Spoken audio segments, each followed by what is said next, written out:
Welcome everybody. Welcome to the Social Model Writers. We're going to have a performance for you shortly, and I'm just going to hand over to Trevor, who's going to explain a little bit more about social model writers. Trevor. Thanks, Tish. Hi. Yeah, we set up Social Model Writers about 4 years ago. And social model being the idea that it's not people's condition that's disabling, it's actually society that disables people. So we set it up partly to support each other, a bit of peer support, but also because we felt that there weren't enough opportunities for disabled people. So it's to be able to access opportunities. So since then, we've performed a few times at things like Nottingham Poetry Festival and in a few kind of open mics. But I think the interesting thing is that quite a few people have since been published, had poetry collections out.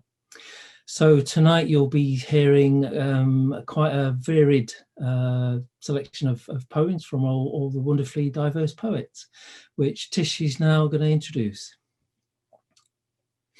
Thanks, Trevor. So our first poet this evening is Pippa. Over to Pippa.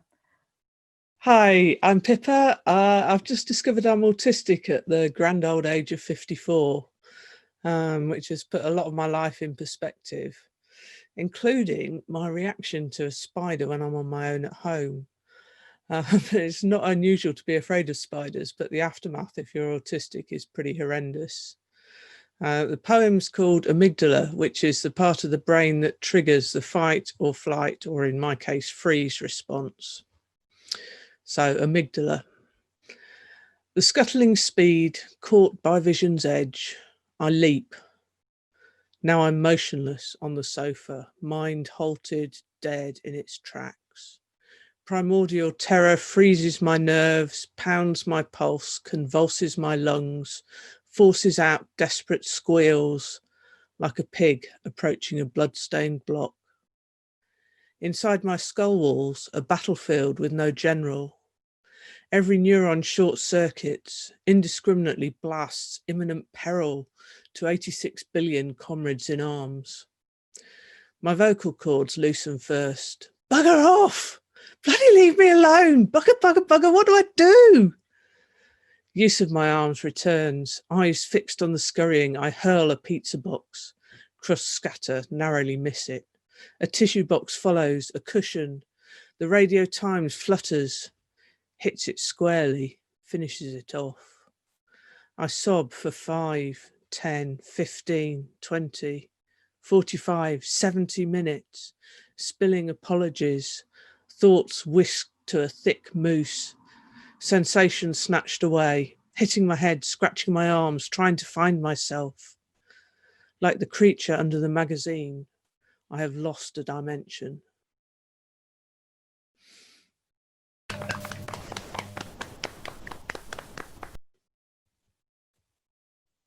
So autistic people often have special interests, and for the last 5 years or so, mine's been quantum theory of all things, which has triggered a lot of thinking about how amazing our universe is. And this poem came out of those thoughts. You might recognise the form. Jubilate astra et hominem. For the stars themselves are vast and empty, for they are made in space and by space and of space. For their self-immolation persists to time and nothingness, for their songs are silent and still they deafen you. For you are vast and empty too, though your deeds be mighty. For your being comes from sparks given off by empty stars, for the atoms within you are no more than flecks in the void, for you can never touch another person save through words. For the words from your mouth are only broken air, for your stories echo the songs of the stars. For you know that song must exist, for it could not be otherwise. For that song is an elegy as long as the time before time began, for your time is short. For in that time we will resound upon the edges of the universe, for in that time we will touch 1,000,000 men. For in that time we will be alone in our own vast emptiness. For after that time, our bones will crumble within the earth, for our flesh will rot and maggots will choke our tongues, for the stars will never know our passing, for they have no time, for they have too much time. For we can never know the size of the vastness, for we can never know the depth of the emptiness, for our time is short. For my speed is governed by the stars, for their song pulls them onward, for I must follow or crumble and rot, for their sparks are burning brightly within me. For as much as they pull me, I too pull them. For strength does not live in size or depth. For tonight I will walk on fire, for the laws of the universe state I will not be burned, for I can defeat the heat of the elements, for I can sing louder through air that is broken, for my song shall reach the stars, for my time is short.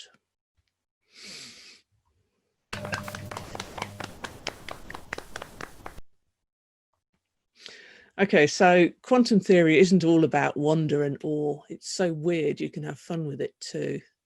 So I wrote this poem about the oddness of quarks, which are the bits inside subatomic particles like neutrons and electrons.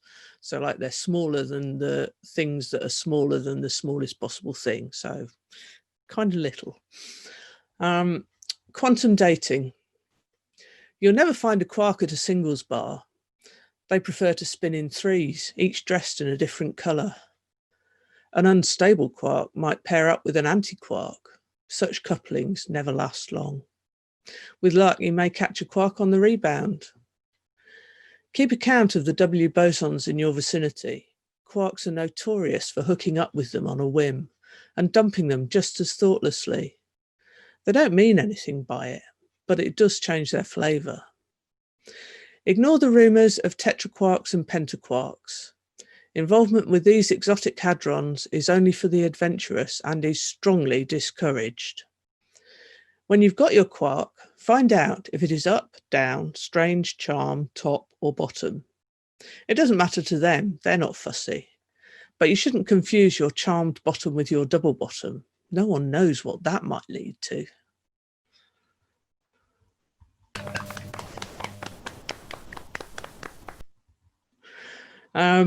I'll finish with another poem about quantum theory where I wishfully put myself in the shoes of a genius who actually does understand it all. It's called Blackboard. I brush chalk from my hands. I've finished. The boy sneezes. He puts his Nintendo down, mutters, "Does that really mean anything?" I say, "Wipe your nose." How do I tell a small scowling child that this final set of chalk marks, this glorious transcendent equation, unifies the four fundamental forces? How do I tell him that I have calculated the true nature of gravity? I say yes, it explains everything. It tells me why you're here, where you came from, how our world and all the other worlds began, and how they will end. He says, "Bet it can't tell me what I'm having for tea tonight." I say, "Beans on toast." He says, "An ice cream for pudding?" I study the chalk marks. I say yes, and ice cream for pudding. Thank you.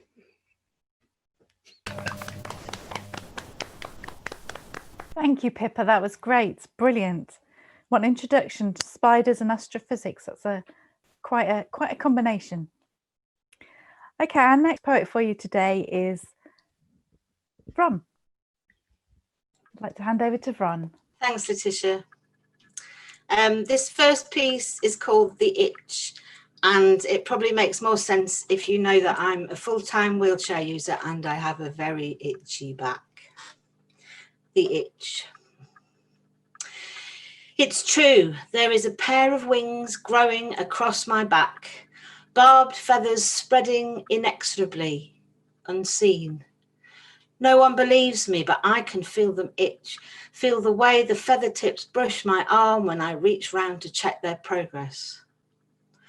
I always said I wanted to fly, but imagined small planes, a local airfield, friends clubbing together secretly for an exciting present.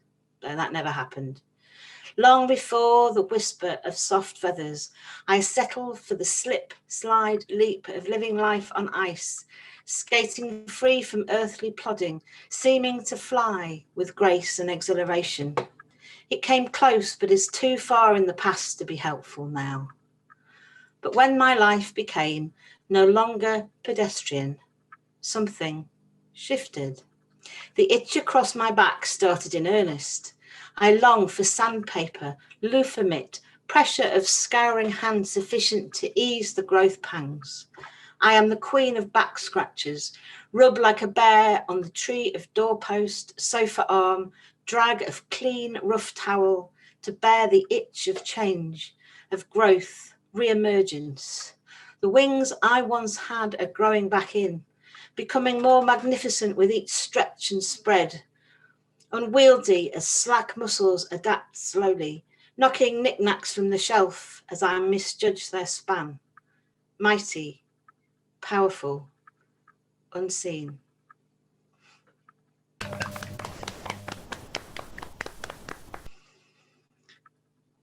This second piece is about a bit like what it's like having a chronic illness.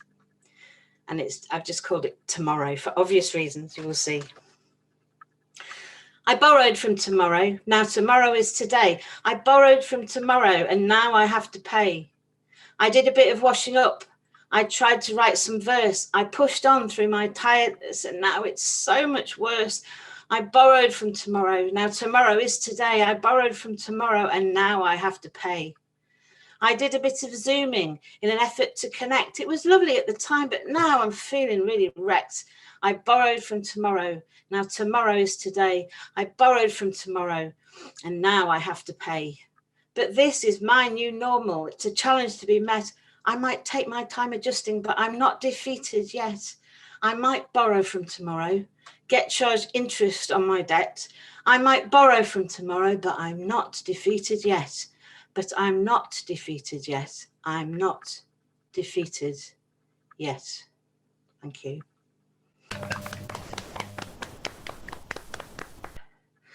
This next one's called Another War.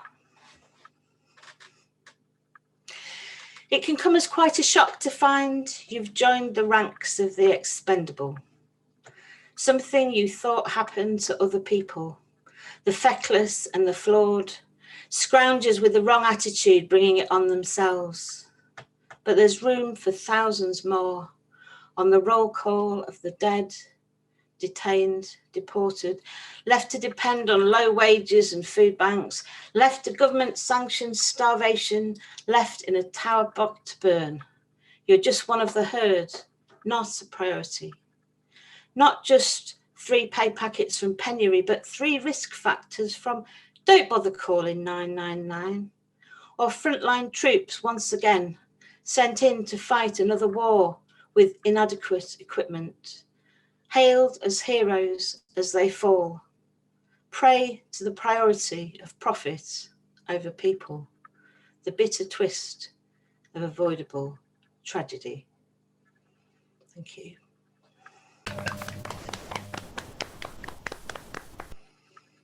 This last piece is called 12 Months, and it's after Penelope Shuttle and Ua Fanthorpe, who both wrote versions of this kind of poem where you kind of rename all the months. Anyway, 12 months. A month is called Bone. The wheel turns, decks cleared, stripped down, structure revealed. A month is called Poetry. Light thickens in corners, waiting, watching, beginning to rise, covered in snowdrops. A month is called Magic. Time quickens, tips, sparks strike in the mind, another labyrinth beckons. A month is called Deadline. Holidays taken, accounts settled, night recedes. A month is called Play. Clouts cast recklessly, windows opened, fires lit, good fortune toasted. A month is called Green. The plump day expands, stretches its arms wide open. A month is called Revelry, now or never. A month is called The Land. harvest, community, ecstatic rain hammers out drumbeats. A month is called plenty. Gather in, take care of business, start again. A month is called fey. Dissolution, light fading, soggy leaves, things sinking, woodland mushrooms rising from the underworld. A month is called double duvet. Deeper, deeper down, breath starts to appear, scarf, woolly socks, light box. A month is called fire. Full depth of darkness, horizontal, crystalline, pink and golden mornings and afternoons, worth waiting 12 months for. Thank you.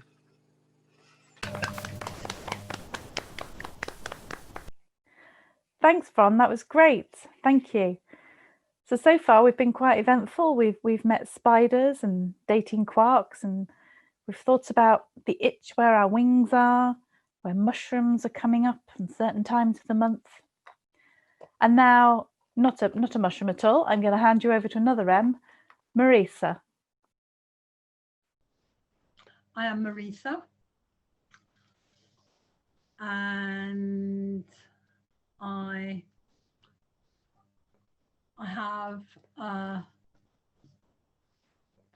have a condition where I can't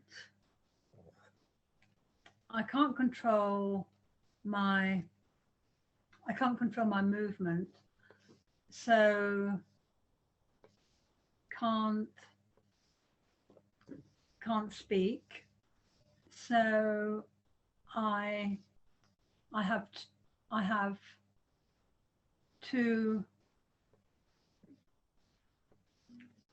two assistants to speak my words. Okay.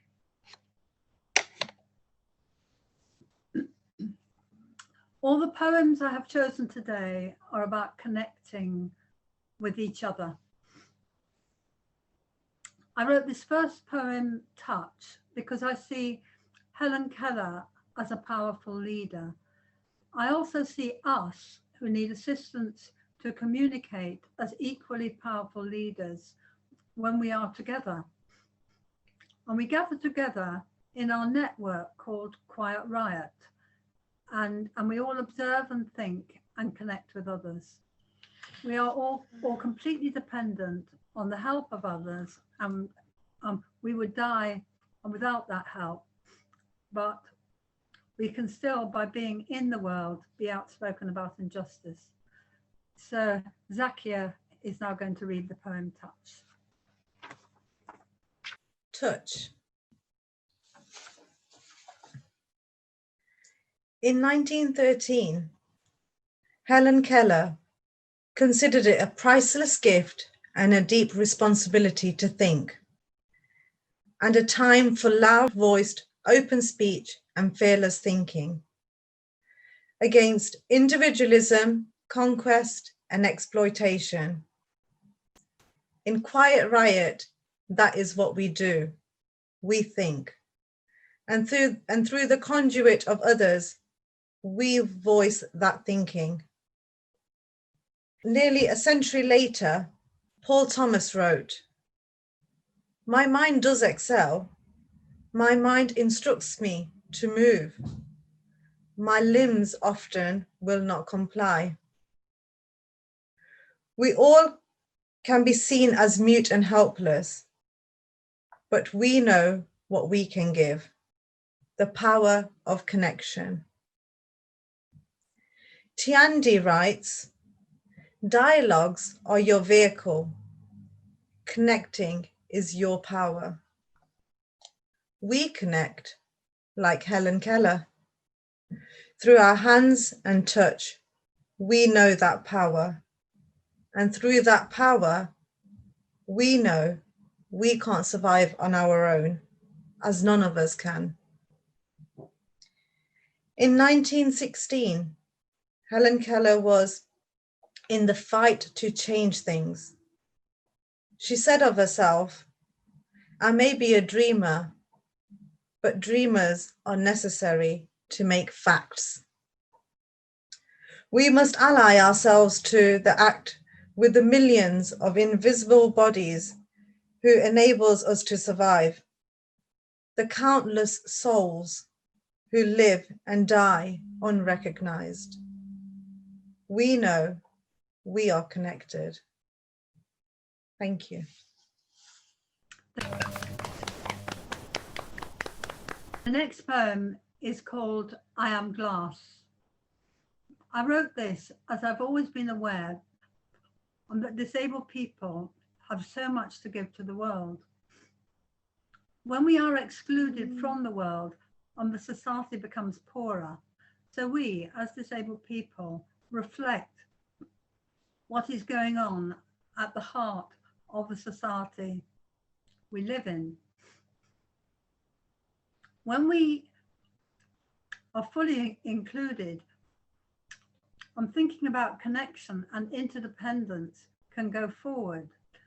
But when we are not wanted or don't get the support that we need, and the society gets fragmented and rigid in its thinking, we are so needed now. Okay, Zakia is going to read Glass. I am glass. I am glass. I am glass. I can see your reflection, but you can't see me. I can see you reaching out for me. You will never find me. I only reflect. The stars glitter through the glass of the telescope. We reach for the stars, but the crack will shatter when we get too near.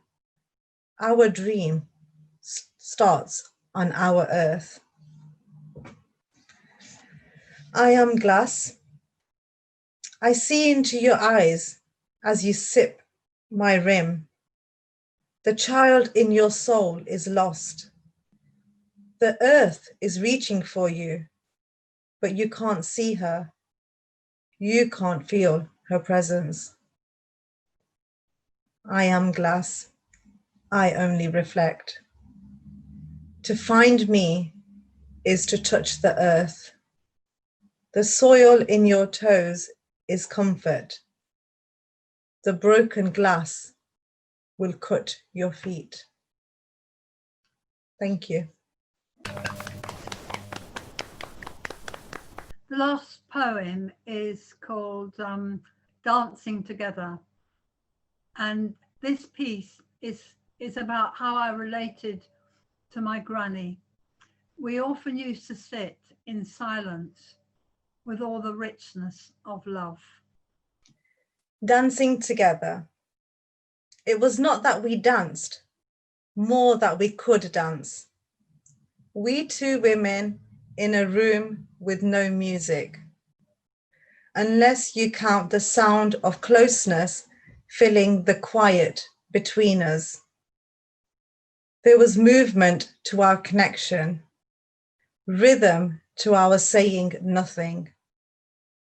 Words fell away like backing dancers, leaving the two of us center stage, saying everything with this swirling language of silence. Thank you. That's all. Marisa, do you want to add something to that?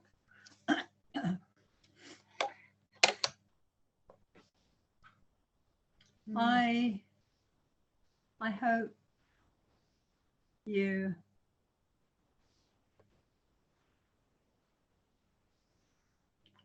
enjoyed.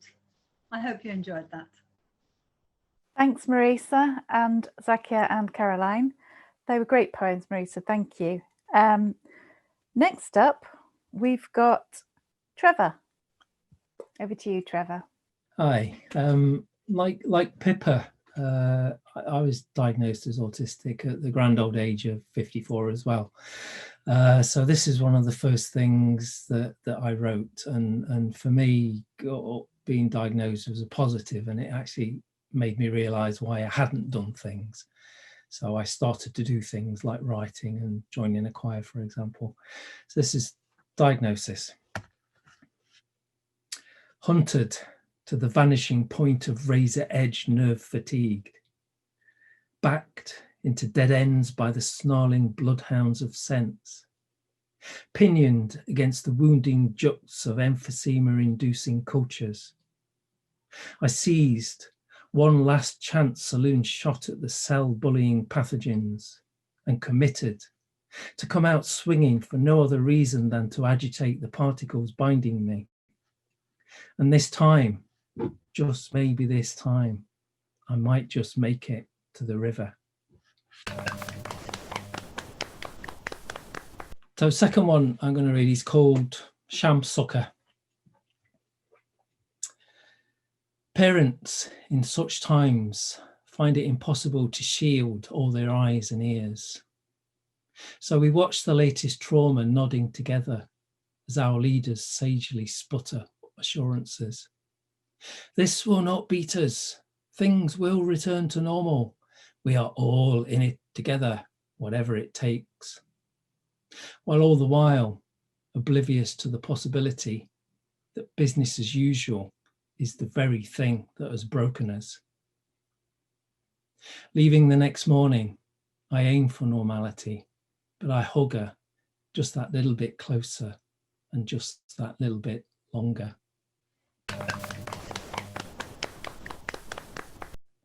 Like many other people, when lockdown came and I just left the job, March 31st, what a time to hand your notice in. But thankfully it's worked out in lots of ways. But in April and May, I was walking the parks and doing lots of things that I hadn't previously kind of had the time to do.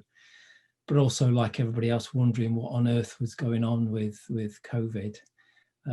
So these are some of the impressions from that time, and it's called In a Walled Garden.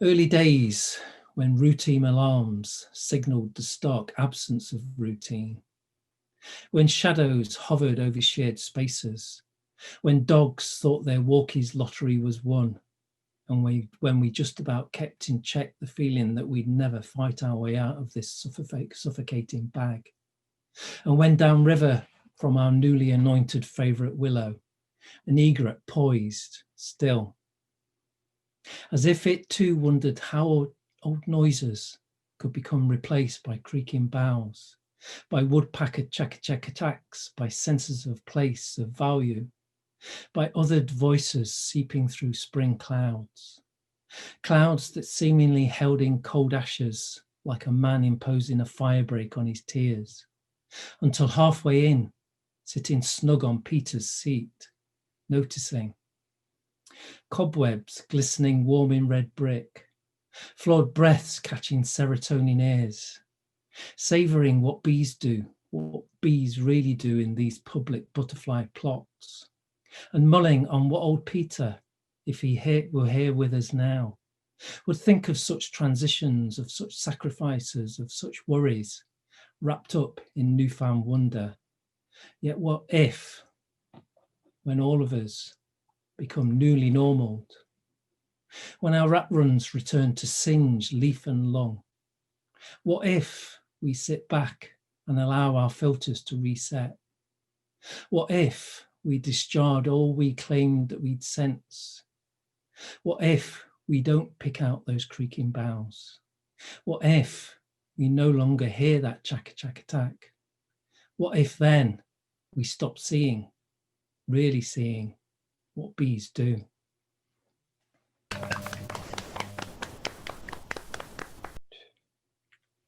And then for my last one, it's a poem called Roller Coaster Day, when I had a really bad day in work. And this is about a daughter's ability to redeem an old man. Roller coaster day. The days layered grime, infiltrated and distorted each fibre, chronically obstructing every pore, becoming my bag of stones. Remorselessly against my will, delivering one near comatose, soiled and twisted shadow, paroled to home. Where? A 1600 revs per minute whirring, blurring of bare feet, squashed without thought into school shoes left unstrapped, cannoned, a freckle-faced, teddy-clutching bundle of gym-jammed energy into my arms. And there I stood, pardoned and deep cleaned, with just one kiss.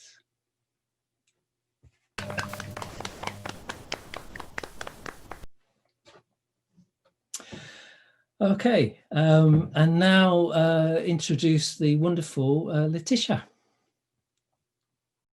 Thank you. I'm going to read you a couple of poems. The first one is entitled Shh. Shh. 1. She doesn't know I'm here.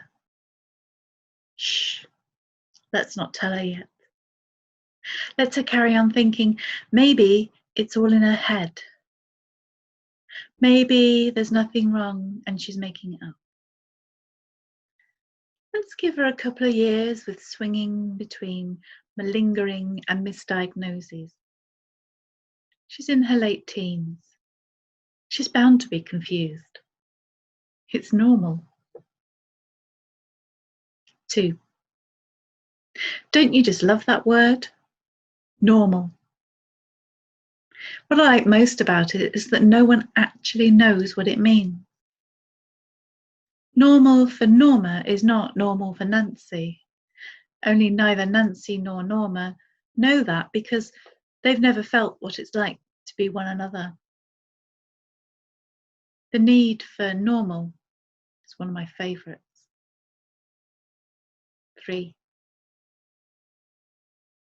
Let her hear them. You look fine. You look great. You do loads of things. No wonder you're knackered. Every time I see you, you look fine to me. I see you dancing. I see you playing badminton. Obviously nothing wrong with you. Let her doubt herself. Let her defend herself without conviction. Let her spend days, weeks, unable to function properly. Let her hide away until she is able to venture out. As soon as she does, begin the cycle again. I like this game. I can play it for years. 4. Then there is romance. She dismisses it casually, but I let her ache. Let her feel unworthy, feel broken. Let her refuse to engage because they're bound to leave, and then what will she have left? Apart from my company.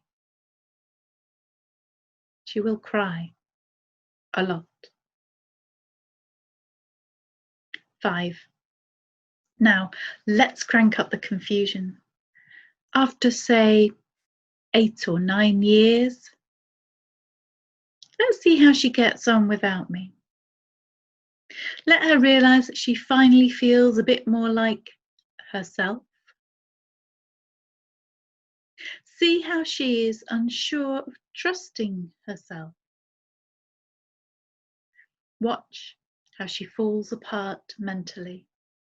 Throw in a controlling relationship and a fallout with the family into the mix. 6. After the counselling sessions, when all seems to be going well, I pop up again and send in the doubt. When he talks of the future, I send in the demons. Watch her push him away and destroy the relationship, proving her theory. 7. Let her spend years wondering who herself is.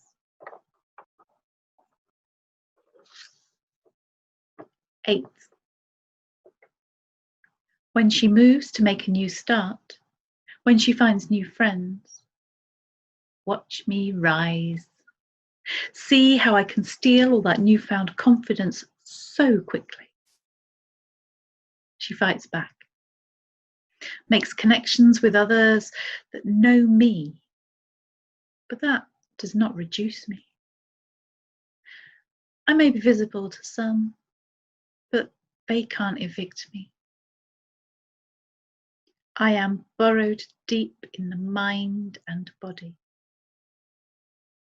I can strike at either, or both, when I choose. 9. And I choose to attack randomly. That way, she can't be prepared. She tries. She is in fight or flight for years, but she'll never outrun me. I have that special hold. Let her hear them again. Why do you sit on the street crying? There's nothing wrong with you. I saw you dance earlier. 10. There is no denying our relationship now. I have been recognised. We rub along, mostly. But there is one area in which we still fight. Though I see her weaken with each year. She is still mine, and only mine. Here I sit, smug. Thank you.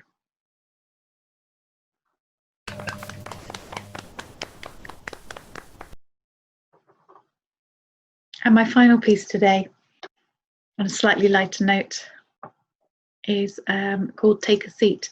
And I wrote it from witnessing the beginning part of this in the Victoria Centre shopping centre, obviously in the before times, before lockdown. It's just a piano with an empty seat.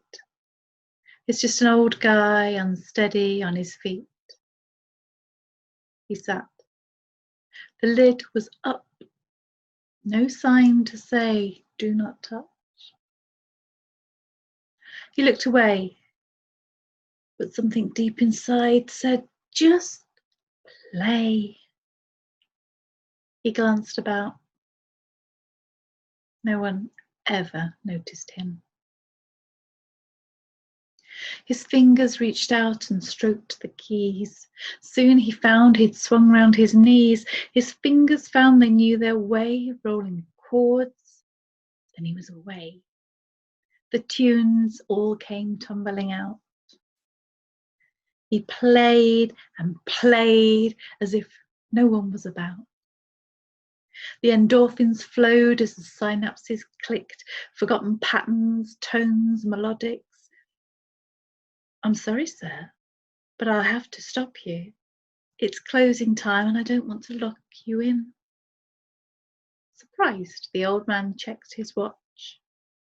2 hours had passed since he stopped to rest his weary, arthritic bones before he faced the drear walk home. With a long-forgotten smile, he straightened up, collected his bags, and shuffled off. Thank you.